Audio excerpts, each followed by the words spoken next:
दोस्तों नमस्कार। SN glory channel में एक बार फिर से आपका स्वागत है। इकाई का अंक ज्ञात करना के पार्ट 3 में हम 10 महत्वपूर्ण प्रश्न लेके आए हैं। तो आइए देखते हैं इन 10 महत्वपूर्ण प्रश्नों में कैसे इसको सॉल्व किया जाएगा। तो पहला क्वेश्चन है, सभी पूर्ण संख्याओं के गुणनफल में इकाई का अंक होगा। यानी कि अगर सभी पूर्ण संख्याओं का गुणनफल कर लिया जाए तो जो इकाई का अंक होगा वो क्या होगा। तो हम जानते हैं कि जो पूर्ण संख्या होती है वो शून्य से शुरू होती है। तो शून्य पहली पूर्ण संख्या, शून्य गुणे 1 गुणे 2 गुणे 3, इस टाइप से हम गुणा करते अगर चले जाएं और ये कंटिन्यू अनंत तक जाएगा। तो अगर इसका हम गुणा करें तो इकाई अंक क्या होगा। तो शून्य अगर कहीं भी आ गया तो शून्य का गुणा अगर हम किसी भी संख्या में करेंगे, कितनी भी बार करेंगे, तो उसका जो रिजल्ट आएगा वो शून्य ही आएगा। तो सभी पूर्ण संख्याओं के गुणनफल में इकाई का अंक शून्य ही होगा। तो इसका उत्तर हमको मिला कि अगर सभी पूर्ण संख्याओं का गुणनफल किया जाए तो इकाई का अंक शून्य ही होगा। दूसरा क्वेश्चन है कि यदि सभी प्राकृतिक संख्याओं के गुणनफल में किया जाए तो इकाई का अंक क्या होगा। तो सभी प्राकृतिक संख्या का मतलब जिन संख्याओं से हम गिनती करते हैं, काउंटिंग करते हैं, उसी को प्राकृतिक संख्या कहा जाता है। तो प्राकृतिक संख्या 1 से शुरू होगा और अनंत तक जाएगा। तो 1 गुणे 2 गुणे 3 गुणे 4 गुणे 5 गुणे 6 गुणे 7, इस टाइप से इसको हम भी अनंत तक लेकर के जाएंगे। अगर इसका गुणनफल किया जाए तो इसमें इकाई का अंक क्या होगा। तो इकाई का अगर गुणा किया जाए तो देखने में यहाँ देखिए एक 4 मिल रहा है और एक 5 मिल रहा है। 4 पच्चे 20 करेंगे या 6 पच्चे 30 करेंगे, 6 और 5 का गुणा कर लीजिए तब भी 30 आएगा और 4 5 का गुणा करेंगे तब 20 आएगा। तो एक जीरो हमको मिल गया। यानी जब हम यहाँ जीरो आ गया, अब इसके आगे हम कहीं भी किसी भी संख्या में गुणा करेंगे तो उसका जो इकाई का अंक होगा वह शून्य ही होगा। जैसे 1 गुणे 2 2, 2 तिहाई 6, 6 चौक 24, 24 पच्चे 120। तो जैसे ही यहाँ 120 में जीरो हुआ, अब जीरो छक्के जीरो और फिर जीरो सत्ते जीरो, यानी आगे सब जीरो होता चला जाएगा। तो इसका भी आंसर हो जाएगा शून्य।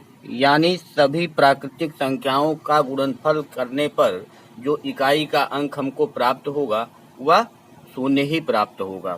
तीसरा क्वेश्चन देखते हैं कि सभी विषम संख्याओं के गुणनफल में इकाई का अंक।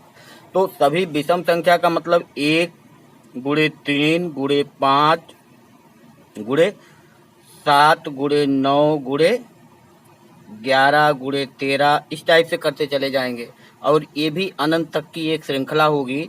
तो अगर ये गुणा किया जाए तो इसमें इकाई का अंक क्या होगा। तो 1 का गुणा 3 में करेंगे 3, 5 में करेंगे तो 15। अब 15 आ गया, 15 में इकाई का अंक 5 है तो 5 का गुणा हम किसी भी संख्या में करेंगे तो वहां पर जो हमको इकाई का अंक मिलेगा वह 5 ही मिलेगा। तो 15 सत्ते 105, 5 फिर मिल गया, फिर 5 9 45, 5 फिर मिल गया, 5 1 9 5 फिर मिल गया और फिर 5 3 15। मतलब अब चाहे जितना बार हम गुणा करेंगे, अगर हमको कहीं 5 मिल गया, उसका गुणा हम चाहे जिस संख्या में करेंगे तो हमको लास्ट में 5 ही मिलेगा, अर्थात इकाई का अंक हमको 5 ही मिलेगा। तो यहाँ पे इकाई का अंक हो गया 5।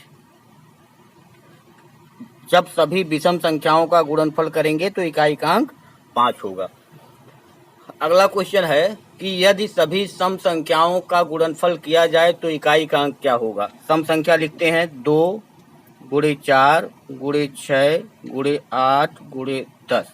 अब 10 में हमको शून्य मिल गया और जैसे ही शून्य मिला तो चाहे जहां गुणा करेंगे तो उसका जो इकाई का डिजिट आएगा वह शून्य ही आएगा। तो इसका मतलब अगर सभी सम संख्याओं का गुणनफल किया जाए तो वहां पे इकाई का अंक जो हमको प्राप्त होगा वह शून्य ही प्राप्त होगा। अगला क्वेश्चन देखते हैं, सभी भाज्य संख्याओं के गुणनफल में इकाई का अंक। तो भाज्य संख्या जब लिखेंगे तो 1, 2 और 3 ये तीनों नहीं है तो 4 से शुरू होगा।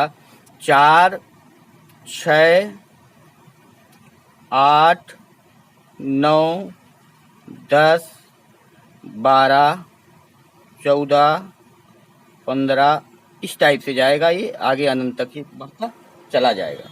अब अगर इसका गुणा किया जाए तो आप देख रहे हैं यहाँ भी हमको 10 मिल गया, यहाँ भी हमको 10 मिल गया। अब इस 10 में एक 0 है, इसका गुणा हम चाहे जहाँ करेंगे तो ये जा करके सबको शून्य कर देगा। अगर ऐसे भी देखें 4 छक 24 4 आ गया, इकाई का अंक 24 में 4 और फिर 4 अठे 32 इकाई का अंक 2, 2 नवा 18 इकाई का अंक 8, 8 शून्य 0 यानी इकाई का अंक 0 हो गया। और फिर 0 का 2 में गुणा 0, 0 का 4 में गुणा 0, 0 का 5 में गुणा 0 यानी अब चाहे जहां हम गुणा करेंगे तो वह 0 ही होगा।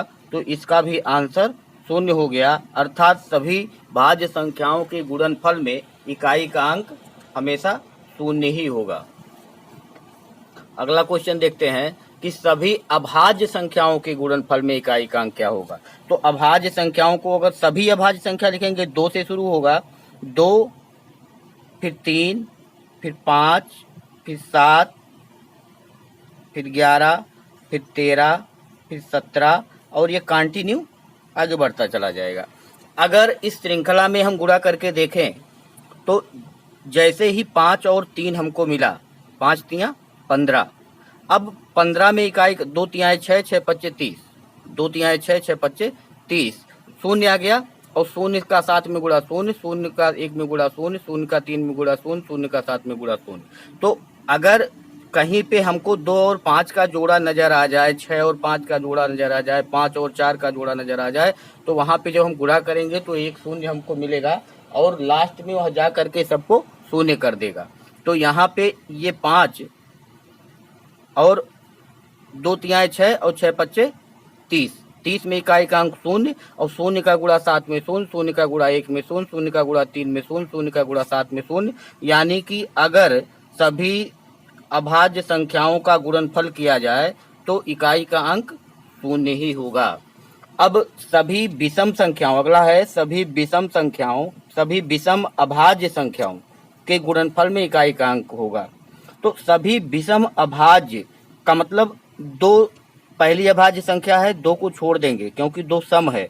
अब 3 से हम शुरू करेंगे, 3 गुणे 5 गुणे 7 गुणे 11 गुणे 13 गुणे 17, बाकी जितनी भी संख्याएं अभाज्य हैं वो सब विषम ही हैं, 2 को छोड़ करके बाकी जितनी अभाज्य संख्याएं हैं वो विषम है। अगर यहाँ से हम गुणा करें तो 3 पच्चे 15, 5 मिल गया, 5 सत्ते 35, फिर 5 मिला, 5 एकन्नम 5, फिर 5 मिला, 5 तियां 15, फिर 5 मिला, 5 सत्ते 35, यानी अब जब हमको 5 मिल गया, अब चाहे जहां हम गुणा करने जाएंगे तो वह 5 ही होगा। तो अगर सभी विषम अभाज्य संख्याओं का हम गुणनफल करें तो उसमें जो इकाई का अंक मिलेगा वह 5 ही हमको मिलेगा। अगला क्वेश्चन है कि सभी सम अभाज्य संख्याओं के गुणनफल में इकाई का अंक क्या होगा। तो सभी सम का मतलब एक ही सम है 2, ऐसी अभाज्य संख्या जो सम है केवल एक संख्या है 2 और 2 का ही गुणनफल अगर किया जाए तो किसी में गुणा होगा ही नहीं, तो आंसर ये हो जाएगा 2, यानी सभी सम अभाज्य संख्याओं के गुणनफल में इकाई का अंक 2 होगा। अगला है सभी पूर्ण वर्ग संख्याओं के गुणनफल में इकाई का अंक। तो सभी पूर्ण वर्ग जो होगा वो 1 होगा,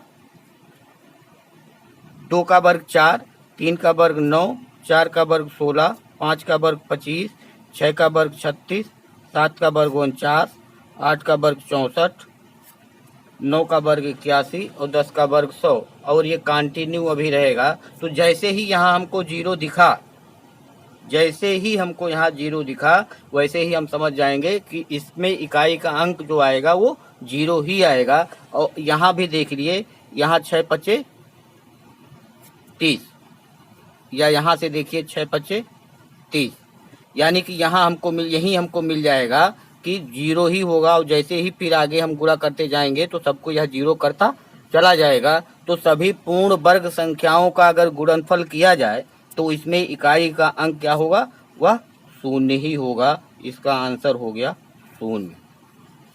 और लास्ट क्वेश्चन है कि यदि सभी पूर्ण घन संख्याओं का गुणनफल किया जाए तो उसमें इकाई का अंक क्या होगा? तो 1 का क्यूब या 1 का घन 1 होगा, 3 का घन 27 होगा, 4 का घन 64 होगा, 5 का घन 125 होगा, 6 का घन 216 होगा और ये कंटिन्यू इस तरीके से बढ़ता चला जाएगा।